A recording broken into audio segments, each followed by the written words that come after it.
Ladies and gentlemen, we are here with Carl Murphy, longtime head coach of Missouri Valley University. Just want to touch base with you. Tell me a little bit about yourself, Carl, for the audience, and then we will jump into the question and answer session. Well, I'm a retired coach. I spent about 40 years coaching high school and college. Last 20, I was coaching the women's team at Missouri Valley College. Oh, my bad. NBC. Yep. And now I'm just living out in the country, raising chickens and goats and vegetables, all that good stuff, and a lot of quiet time, do some fishing. Got a lot of hobbies, staying busy.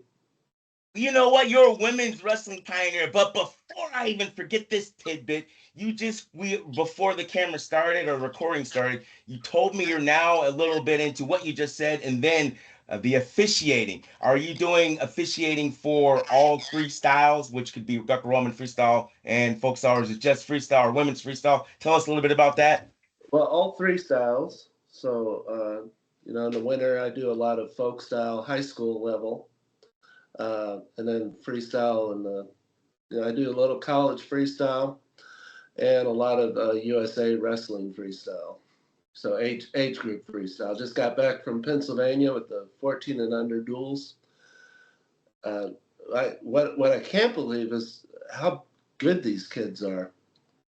It's amazing. I haven't done a lot of refereeing of female matches, which is what it is, but I am at a lot of tournaments where there's female divisions and stuff. I usually get assigned to the boys or Greco or something else. So we'll talk about that female section in a little bit, but for the record, I've known you for some time and I met you through women's college wrestling coaching, but you did have a career before women's college wrestling. You mentioned you'd been coaching for, say, almost 40 years or so. Man, that's, I'm 53, so you may be a little bit older than me, sounds like. Where are you from? And where did you wrestle as a young person? I wrestled in California. I'm from Napa Valley. Used to I wrestled at Vintage High School and I coached at Vintage High School for about 20 years. So had a pretty good run there, and it was good. It was good. I did start a girls tournament out there. It was actually the first National Federation tournament in the country. And I believe it's probably one of the biggest now, called the Napa Valley Girls Classic. So I remember you mentioning that to me because I had some questions when I started doing high school tournaments, I don't know, 7 or 8 years or something like that. Can you talk a little bit more about that? A, the whole California scene for female wrestling, and then B, how that tournament evolved into all of the tournaments that we're going on today for female wrestling. Yeah, well, I'll tell you, it's probably 98. I had a female wrestler on my high school team, and she was very dedicated. She was really good. Her teammates, 90% boys, voted her as a captain. So there was a definite level of respect for her. Her name was Megan Andrews. She was a national team member as a high schooler. Wow. Just had a pretty good career, wrestled at, she went to Oklahoma State and then did some club wrestling, but she did win that Bailo tournament in Michigan, and so she did a lot of good things. But we were at a JV tournament in Bailo, California, and as a combined tournament, as a JV, they had a girls division, they had a JV division, and two different gyms and a cafeteria, and all over the place, right? Those tournaments. Yes. So she comes back and says, "Hey, coach, I took first." I go, "What?" Like I was in the gym and she wrestled in the cafeteria, and I said, "Oh, okay, great. And then I got to thinking on that, like, that's fine, but these girls are not, they're better than JV. They're varsity. We didn't have girls wrestling, but in my mind, they were varsity girls. So we came back and I thought we just need to host a tournament, just a girls tournament, so the girls can wrestle on a one-mat final and be spotlighted for their achievement, So that was the start of that tournament, and it came off pretty good. I invited about 1,200 schools. Wow.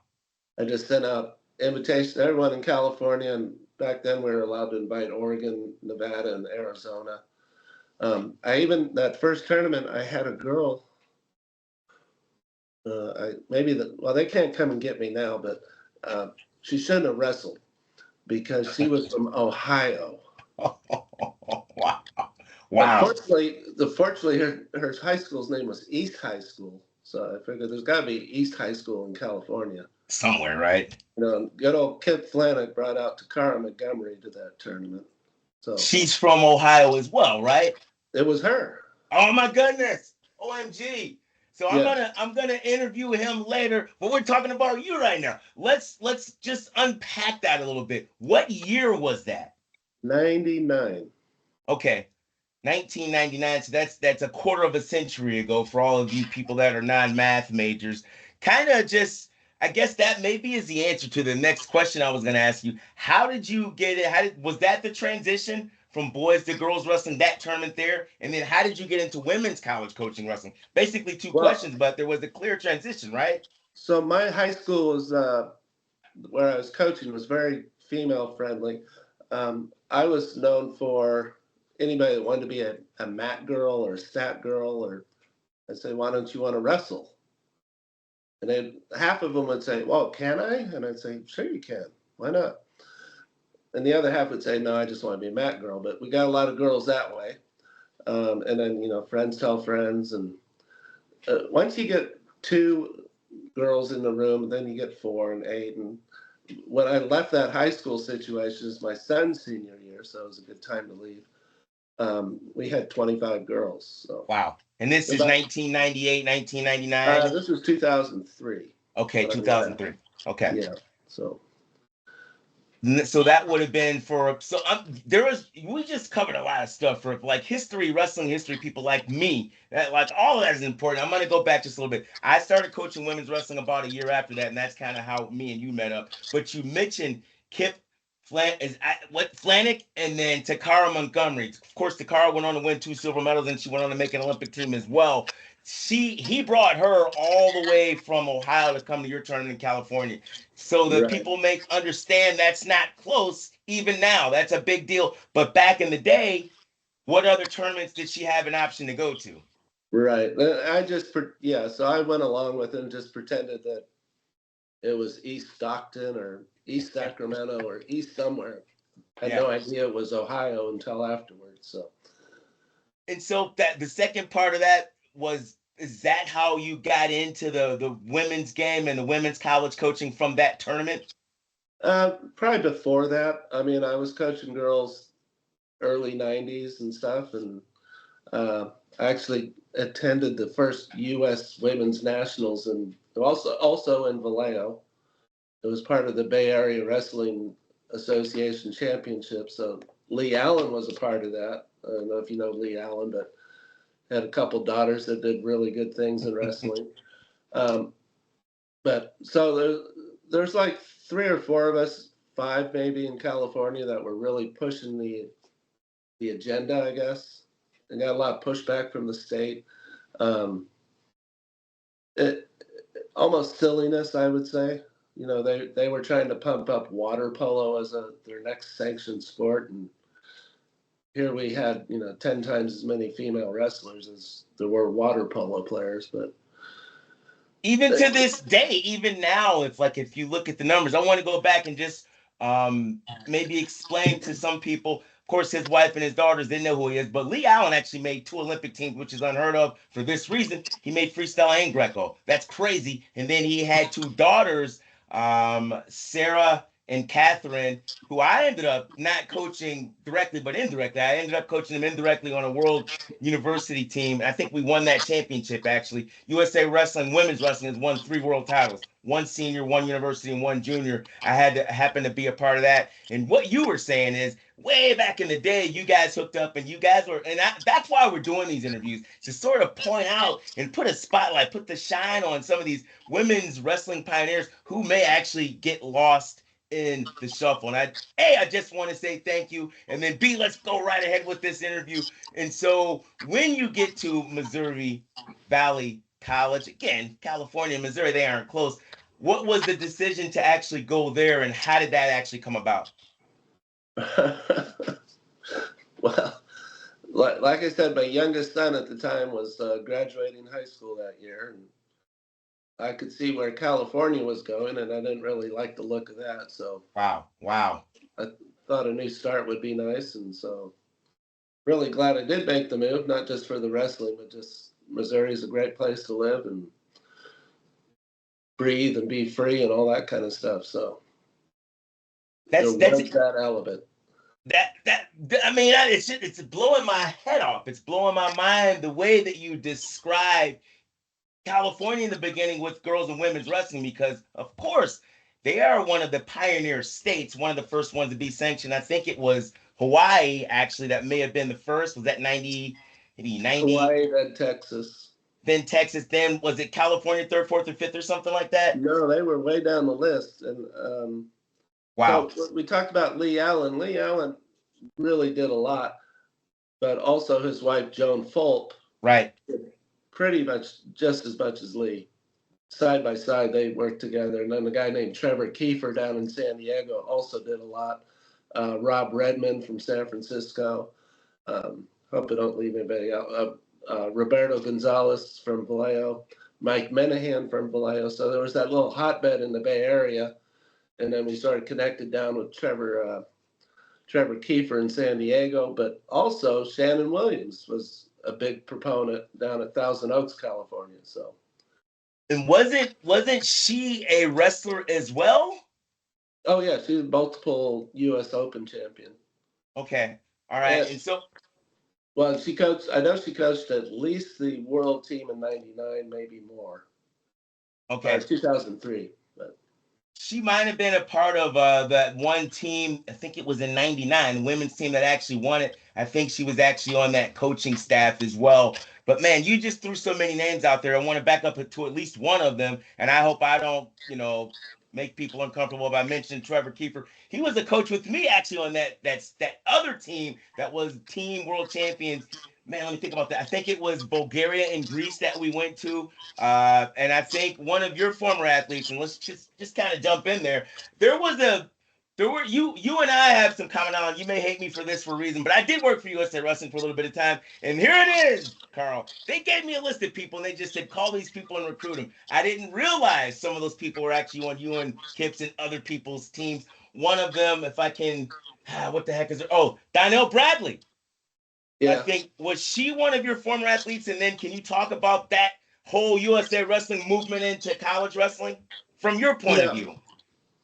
So there was a big war, sort of a quiet war going on, and I'd say from 2003 to 2005, maybe 6 or 7, where USA Wrestling was, in my mind, not showing any respect for the college programs and just taking what they want. Uh, I think in the end, we kept winning the argument, the college programs, because there were plenty of stories of female athletes going to the OTC or even the Marquette. I can't think of the program, USOEC. Yes, Yeah, that's where I was education. at. Yeah.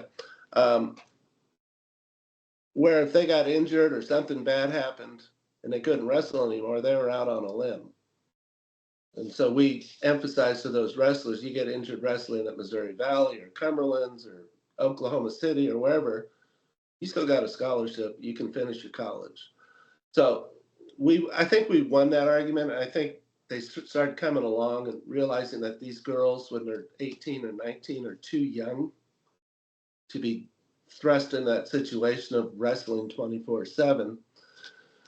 And, so little patience, I think, from USA Wrestling, and they get those athletes when they're 23, 24, a lot more mature, a lot more driven, and they know what they want. And you're getting girls that know the grind already, sort of like what the guys do, right? You don't want to take a 19-year-old from Penn State away and thrust them into that. So we survived it, I mean, at Valley, we did lose a lot of athletes quite suddenly, and had to rebuild, but it worked out. And I think for the most part, the OEC, all you got from us were graduate students. Like I can think of at least 2 girls that graduated and then wrestled at OEC as grad students. Maybe one of them was Donnell Bradley. Yeah, that Man, was Donnell and Kirsten Hyatt. yeah, Kirsten Hyatt. But one other one though that again, hey, they told do it, Shannon. I didn't realize what was going on, so I apologize 20 years later. I think one that was an undergraduate, or maybe two.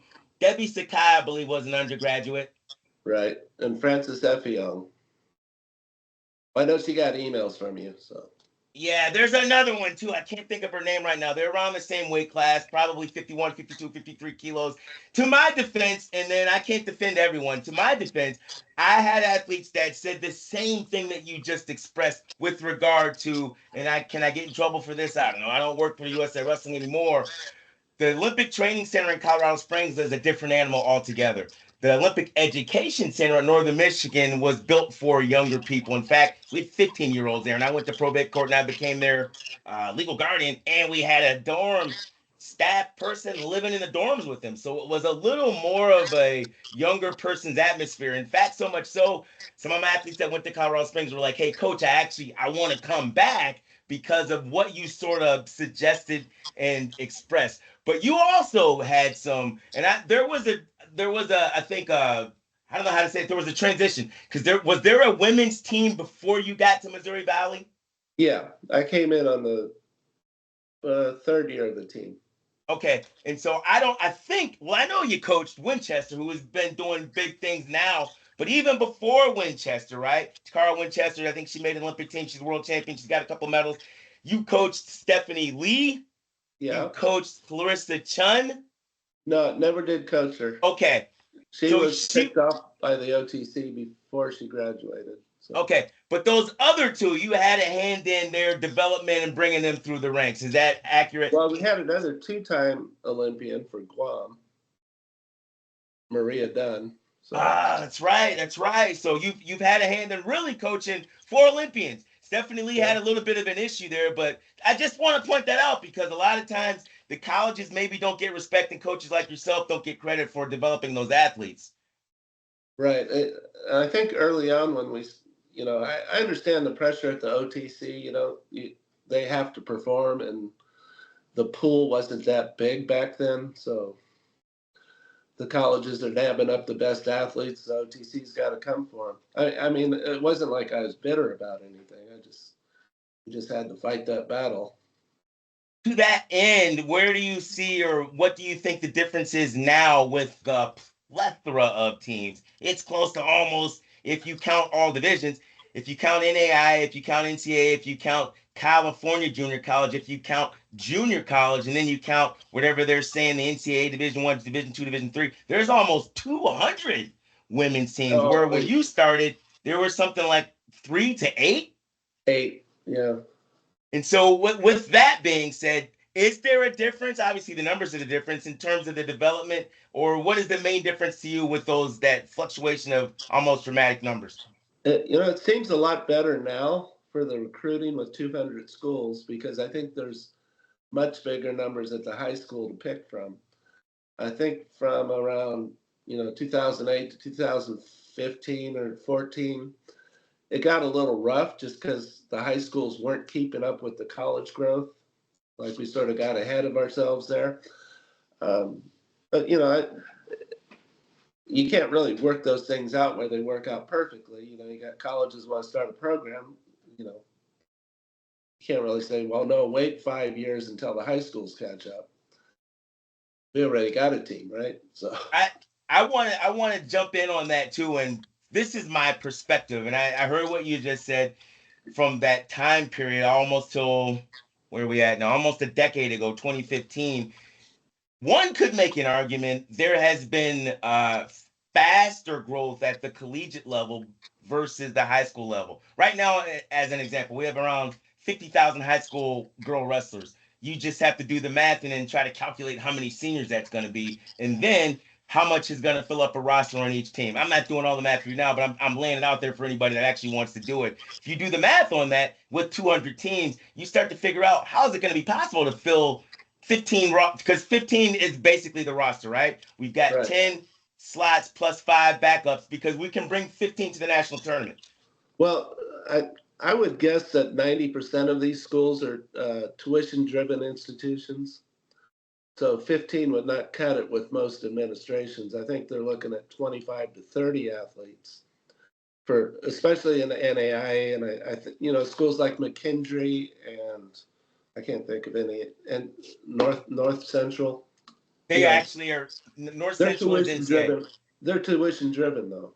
Right. So in a lot of cases, that's why they brought women's wrestling in, to get some more numbers. So you're absolutely correct. Absolutely correct. Kind of switching speeds just a little bit is because of and this is my analyzing what you said and kind of coming to a conclusion. You basically did about 20 on the men's side, 20 on the women's side, or 20 on the male side, 20 on the female side in terms of coaching. Is there a major difference between coaching the genders? If so, what is it for you? If not, what is it? Or compare and contrast the two. Well, I mean, girls wrestling girls and boys wrestling boys, it's all about the same. I was never a fan of girls wrestling boys because, especially folk style, where it's more strength oriented. Socially, I would say it's a lot different.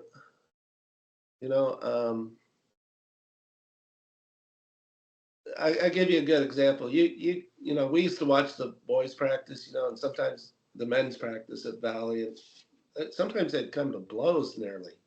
I don't want to say anybody was fighting. Nobody was fighting, but they got pretty hot. You go to the cafeteria that night, they're eating together. Yeah, yeah.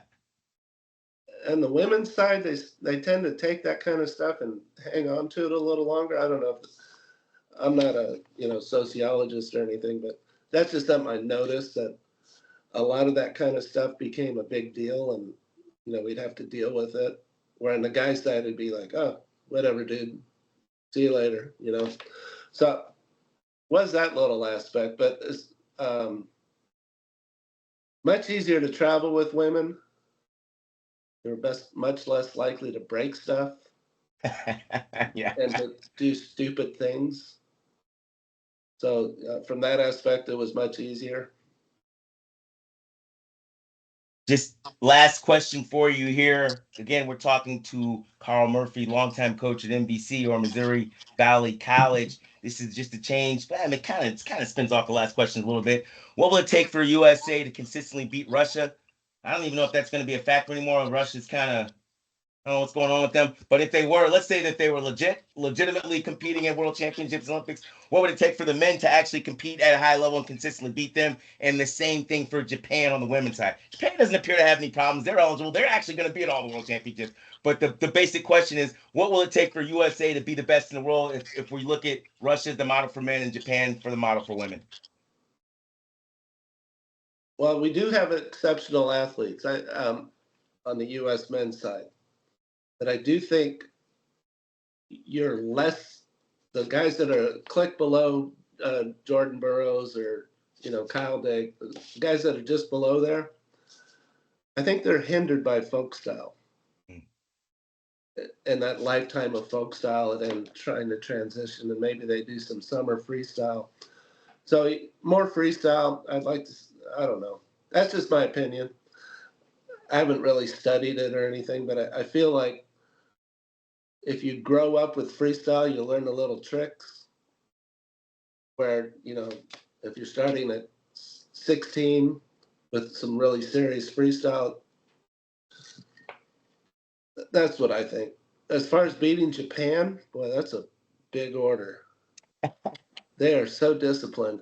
But, and I know we try to copy them, like you watch what they do and it's all very rudimentary stuff. There's no flying squirrels coming out of Japan. It's just basic stuff. Shoot, shoot, shoot, hips down, go behind. Just nothing fancy. And that's just extreme discipline. And I don't, I guess they have to put up with practicing that, 20,000 times without getting bored of just doing the same thing. So we could do that, I guess. I don't know.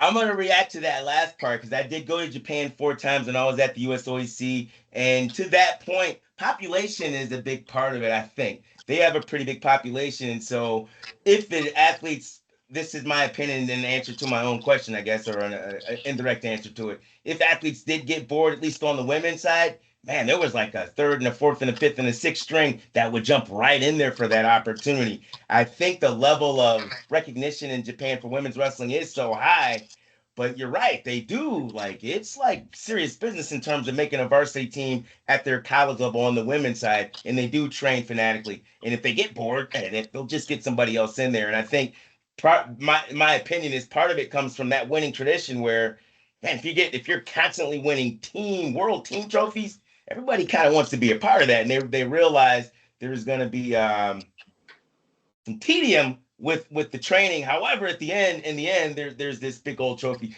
Coach, anything else you want to throw at us here? No, not really. I mean, just I will encourage all coaches out there that have time to referee a little bit, do so. I mean, I'm in my second year of full-time freestyle officiating and Greco. Okay. I feel like I could have been a much better coach with some of the stuff I picked up in this last 2 years. And I think if you just picked up a tournament here and there, worked with some experienced officials and say, no, this is why we called that, and that's why we're calling this. I'm like, well, okay, maybe I won't coach it that way, Let me ask you this then, because that's a good point, and maybe things have changed since a year or two or three ago. A year or two or three ago, there was an officiating referee shortage for all styles. Is that still the case? And if so, what you said maybe will help it go in a different direction. Well, the numbers are appalling if you're a fan of wrestling. Um, there's more referees over 65 than under 65. Okay. Okay. So Okay. they don't need more of me. They need more of the younger ones. Great. I work with a lot of young kids that are college wrestlers, and they're making decent money for a weekend job that requires no other commitment. So good for those college athletes to get in and maybe pick up those weekends here and there. Sounds good, ladies and gentlemen. You were just speaking with Carl Murphy, longtime coach at Missouri Valley College, who is now being a referee or an official. I want to thank you for the time, Carl, and we will meet Hey, again you bet. soon. Go Muskies. Go Muskies. Go Muskies. Isn't that you?